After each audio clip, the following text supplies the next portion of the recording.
Wij hebben voor dit werk gekozen omdat het ten eerste een fantastische compositie is. Het is zo divers.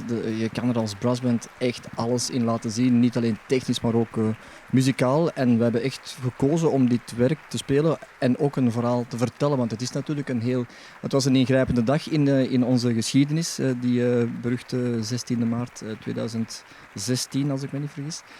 Dus ja, mooi werk, fantastisch geschreven en ik denk ook zeer mooi gespeeld daarnet. Iedereen was het direct mee eens. Iedereen kende het werk wel en het is gewoon een fantastisch werk. Uitdaging voor iedereen en afwisseling, dus leuker kan je niet hebben. Het is ook met momenten zeer tonaal geschreven. Als u naar het derde deel luistert, het In Memoriam, is toch echt wel een zeer mooie treurmars, maar zo tonaal.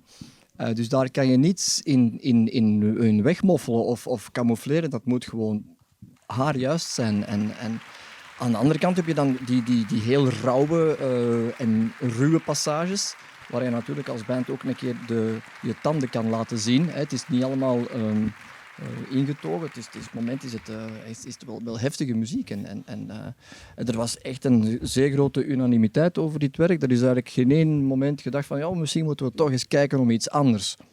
Die vraag heeft zich nooit gesteld.